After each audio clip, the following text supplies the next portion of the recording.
India market invest মাইন্ডসেটে আপনাদের স্বাগত। যারা চ্যানেল নতুন এসেছেন তাদের কোনো প্লিজ চ্যানেলটাকে সাবস্ক্রাইব করবেন, লাইক করবেন, বেল আইকনটা প্রেস করবেন, তার সাথে অল বাটনটা প্রেস করুন, তাই নোটিফিকেশনটা কিন্তু সঙ্গে সঙ্গে আপনাদের কাছে গিয়ে পৌঁছাবে। স্যার, এখন কিন্তু আমরা আরেকটা ব্রেকিং নিউজ নিয়ে আলোচনা করতে চলেছি। দেখুন, অলরেডি কিন্তু আমরা একটা ব্রেকিং নিউজ নিয়ে আলোচনা করেছি, যেটা কিছুক্ষণ আগে হচ্ছে পাবলিশ হয়েছে। যারা দেখেনি তারা কিন্তু প্লেলিস্ট থেকে দেখে নিতে পারেন। ফাটাফাটি নিউজ, একটা রেলওয়ে সেক্টরের নিউজ, যেখানে প্রতি কটা রেলওয়ে সেক্টরের কোম্পানিগুলো কন্টিনিউয়াসলি পড়ছিল, সেই কোম্পানিটা কিন্তু আজকে 6%-এর উপরে একটা আফসাইড মুভমেন্ট দেখিয়েছে।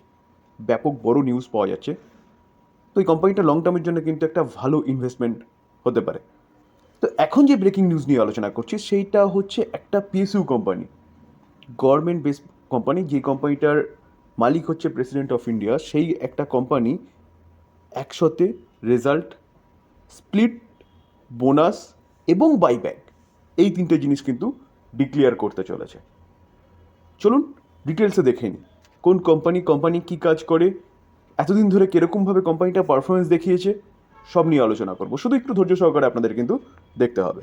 দেখুন, এই আর্টিকেল দেখলে দেখা যাবে যে একটা মিনিরত্ন কোম্পানি, যেই কোম্পানিটা কিন্তু পিএসইউ কোম্পানি, অর্থাৎ গভর্নমেন্ট বেস কোম্পানি, সেই কোম্পানিটা অ্যানাউন্সমেন্ট করেছে বাইব্যাক প্লাস ডিভিডেন্ড, বোনাস এবং স্প্লিট, এই চারটে জিনিস কিন্তু একসাথে কোম্পানিটা দিতে চলেছে কেন বলছি? কারণ কোম্পানি এই নিয়ে কিন্তু মিটিং কন্ডাক্ট করতে চলেছে, বোর্ড মিটিং। চলুন কবে কন্ডাক্ট করতে চলেছে সেটা দেখি।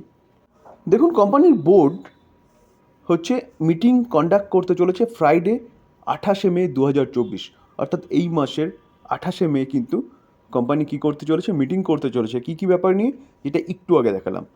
কোম্পানির ডিভিডেন্ড, বোনাস, স্প্লিট এবং বাইব্যাক, সেটা নিয়ে কিন্তু এই চারটে কর্পোরেট অ্যাকশন একসাথে কিন্তু কোম্পানি দিতে চলেছে বলতে পারেন। সেটা আমরা দেবে কি দেবে না কিন্তু 28 তারিখে জানতে পারবো, অর্থাৎ 28শে মে। তার আগে দেখলে দেখাবে কোম্পানি কিন্তু কত 2013-তে 3:4, 2016-তে 3:1, 2019-এ 1:2 কিন্তু কী করেছে, বোনাস দিয়েছিল। আর মোটামুটি বছরে একবার করে কিন্তু কোম্পানিটা ডিভিডেন্ড দেয়। লাস্ট ইয়ারে 7.5 টাকা করে এবং 2022-এ 6.5 টাকা করে কিন্তু ডিভিডেন্ড দিয়েছিল। চলুন এবার দেখে নিই যে কোম্পানিটা কী কোম্পানি। দেখুন, কোম্পানিটার নাম হচ্ছে বেলমাল লরিয়া অ্যান্ড কোম্পানি লিমিটেড। এই যে কোম্পানিটা আজকের দিনে দেখুন 4%-এর উপরে একটা আফসাইড মুভমেন্ট দেখিয়েছে পড়তে থাকা মার্কেটেও। কারণ কি, এটা একটা কিন্তু ব্যাপক বড় নিউজ এই কোম্পানির জন্য। তো আমরা যদি কোম্পানিটার চার্ট দেখি, দেখুন কোম্পানিটা 6 মাসে কীরকম রিটার্ন দিয়েছে। 6 মাসে 89% রিটার্ন দিয়েছে। আমরা যদি কোম্পানিটার 1 বছর রিটার্ন দেখি, 126% রিটার্ন দিয়েছে। ভাবতে পারছেন? আমরা যদি কোম্পানিটার 5 বছর রিটার্ন দেখি, 5 বছরে 152% রিটার্ন দিয়েছে। আমরা যদি কোম্পানিটার ম্যাক্সিমাম চার্ট প্যাটার্ন দেখি, তাহলে ম্যাক্সিমাম চার্ট প্যাটার্ন দেখলে দেখাবে কোম্পানিটা কিন্তু 8,712% রিটার্ন দিয়েছে। কবে থেকে? জবের থেকে কোম্পানিটা মার্কেটে এসছে।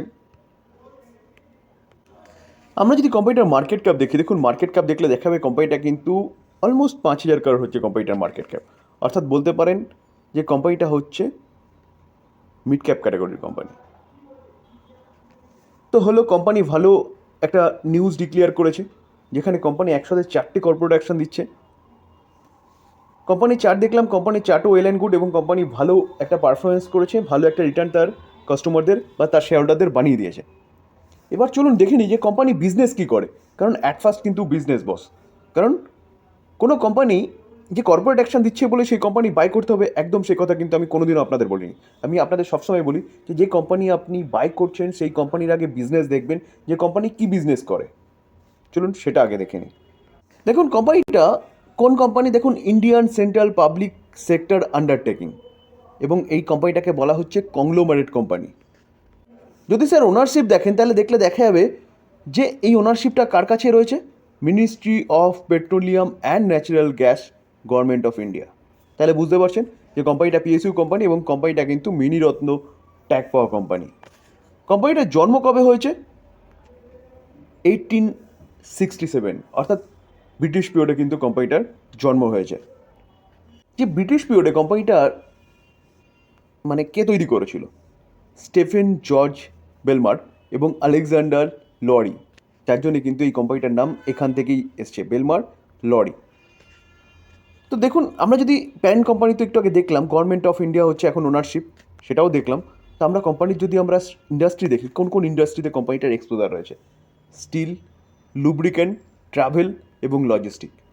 এই প্রতি কটা প্রোডাক্ট যে কোম্পানিটা কাজ করে না, প্রতি কটা প্রোডাক্টের কিন্তু ডিমান্ড আছে বলতে পারেন।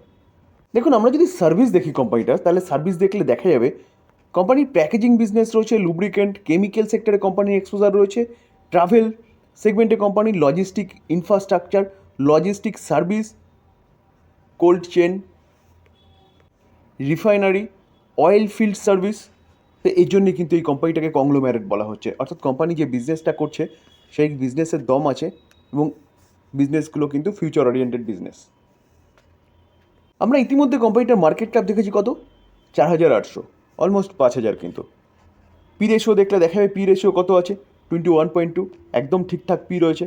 কোম্পানিটা ভালো ডিভিডেন্ড ইল্ড রয়েছে, 2.63, টাকার ওপরে কিন্তু একটা ডিভিডেন্ড দেয়। রিটার্ন অন ক্যাপিটাল এমপ্লয় 10.1 রয়েছে, ঠিকঠাক রয়েছে। রিটার্ন অন ইকুইটি কিন্তু 10.2 রয়েছে, এটাও ঠিকঠাক রয়েছে। ফেস ভ্যালু কত আছে, ফেস ভ্যালু 10, অর্থাৎ কোম্পানি কিন্তু স্প্লিটও দিতে পারে।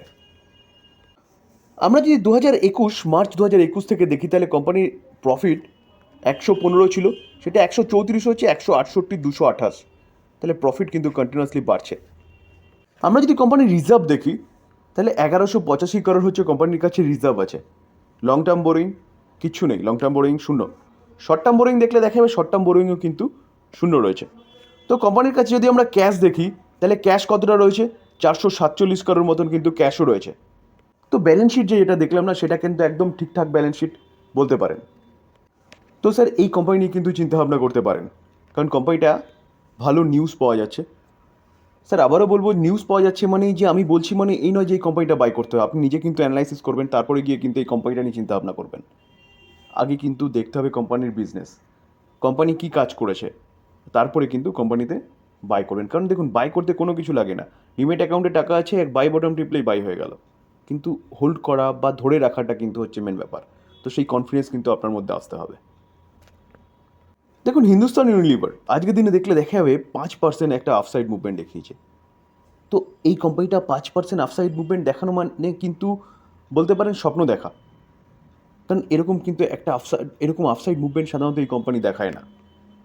এফএমসিজি সেক্টরের আরেকটা কোম্পানি, নাম কি ম্যারিকো, দেখলে দেখা যাবে আজকে কিন্তু 9.77% একটা আফসাইড মুভমেন্ট এই কোম্পানিটা দেখিয়েছে।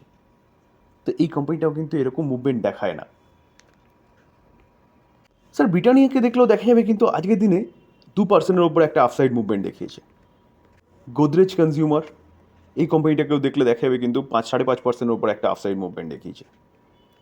গোদরেজ কনজিউমারের এতটা আফসাইড মুভমেন্ট দেখানোর পিছনে কারণ আছে কি, কারণ কোম্পানিটার রেজাল্ট কিন্তু খুব ভালো হয়েছে এবং কোম্পানিটার Q4 রেজাল্ট এস্টিমেটকে বিট করেছে, যার জন্য আজকে কোম্পানিটা কিন্তু 52 উইক হাই মেরেছে। কোনো এক সময় কিন্তু 8%-এর ওপরে মুভমেন্ট দেখিয়েছিল।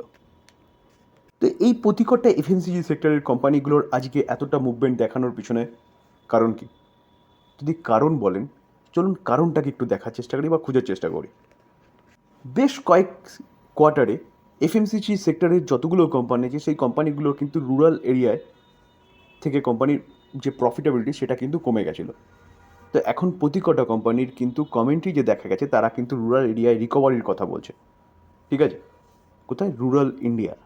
তো সেখান থেকে কোম্পানির যে কোয়ার্টারের যে প্রফিট, বেশ কটা কোয়ার্টার কিন্তু যে প্রফিট কমে গেছিলো, সেই প্রফিটকে কিন্তু তারা বাড়ানোর চেষ্টা করছে এবং রুরাল এরিয়ায় তারা ডেভেলপমেন্টের বা রিকভারির কথা কিন্তু বলছে। দেখুন, হিন্দুস্তান ইউনিলিভারের যে ম্যানেজমেন্ট, তারাও কিন্তু রুরাল এরিয়ায় রিকভারির কথা বলছে। তার পাশাপাশি যদি আমরা ডাবরকে দেখি, ডাবরও কিন্তু একই জিনিস বলছে যে আরবান মার্কেট তারা কিন্তু আস্তে আস্তে জোর দিচ্ছে বা ভালো পারফরমেন্স করার কথা বলছে। ঠিক একই রকমভাবে ব্রিটানিয়াও তাই বলছে যে মনসুন ভালো হবে এবং মনসুন ভালো হলে কী হবে, কন্ট্রোলে আসবে এবং তার সাথে সাথে কিন্তু বলছে কি রিকভারিও হবে। অ্যাজ ইট ইজ ম্যারিকো কিন্তু কি বলছে, হাইলাইট করছে রুরাল রিকভারির কথা ফাইন্যান্সিয়াল ইয়ার 2025-এর মধ্যে। তো এক কথায় বলা যেতে পারে তারা এখন কিন্তু রুরাল ডেভেলপমেন্টের কথা বলছে তাদের নিজেদের কোম্পানির। তার জন্য তারা কিন্তু পাখির চোখ করে রেখেছে রুরাল এরিয়ায়, যেখানে লাস্ট ফিউ কোয়ার্টার তাদের কিন্তু ফ্ল্যাট টাইপ পারফরমেন্স ছিল, সেখানে ডেভেলপমেন্টের কথা বলছে। তো এটাই কিন্তু আজকে মূল কারণ এই কোম্পানিগুলো রিকভারির পিছনে। তার জন্য দেখুন আজকে এফএমসিজি ইন্ডেক্স 2.5%-এর ওপরে একটা আপসাইড মুভমেন্ট দেখিয়েছে টুয়েসডেতে, যেটা কিন্তু অনেক দিন আগে দেখা গেছিলো। কত, জুলাই 2022 সেখানে এতটা ভালো সিঙ্গেল ডে গেন কিন্তু বিগেস্ট সিঙ্গেল ডে গেন দেখা গেছিলো, তারপরে আজকে দেখা গেছে। তো স্যার ডাবার বলুন, হিন্দুস্তান ইউনিলিভার বলুন, ম্যারিকো বলুন, ব্রিটানিয়া বলুন, প্রতি কটা কোম্পানি কিন্তু এফএমসিজি সেক্টরে এভারগ্রিন স্টক, সেফলি ইনভেস্টমেন্ট। যদিও বা কোম্পানিটা কিন্তু খুব ভালো পারফরমেন্স এখনও দেখায়নি লাস্ট 5 বছর, অনলি ফর 40%। তো সেই জায়গায় দাঁড়িয়ে দেখুন, আমরা যদি ম্যাক্সিমাম চার্ট প্যাটার্ন দেখি না, তাহলে চার্ট দেখলেই বুঝতে পারবেন সেফলি ইনভেস্টমেন্ট হচ্ছে এই জন্য বেস্ট কোম্পানি এখানে, এইটা বা এফএমসিজি সেক্টরের প্রতি কটা কোম্পানি। তাছাড়া এটাও দেখা গেছে যে মার্কেট যখন একটু খারাপ সময় বা খারাপ পিরিয়ড যায় না, তখন কিন্তু বেস্ট বাইং অপশান হচ্ছে এই এফএমসিজি সেক্টরের কোম্পানিগুলো। এই কোম্পানিগুলো কিন্তু আপনি রাডারে রাখতে পারেন যারা সেফলি ইনভেস্টমেন্টের কথা বলেন, কারণ এই কোম্পানির ম্যানেজমেন্ট কিন্তু গ্রোথের সম্ভাবনা দেখছে। তো সেই জায়গায় দাঁড়িয়ে বিভিন্ন ব্রোকিং হাউসও কিন্তু এই কোম্পানিগুলোকে নিয়ে বুলিশ। তো এই ছিল আলোচনা। যদি আলোচনাটা ভালো লাগে, যারা চ্যানেল নতুন এসেছেন তাদেরগুলো প্লিজ চ্যানেলটাকে সাবস্ক্রাইব করবেন, লাইক করবেন, বেল আইকনটা প্রেস করবেন, তার সাথে অল বাটনটা প্রেস করবেন, তার নোটিফিকেশনটা কিন্তু সঙ্গে সঙ্গে আপনাদের কাছে গিয়ে পৌঁছাবে। থ্যাংক ইউ, ভালো থাকবেন।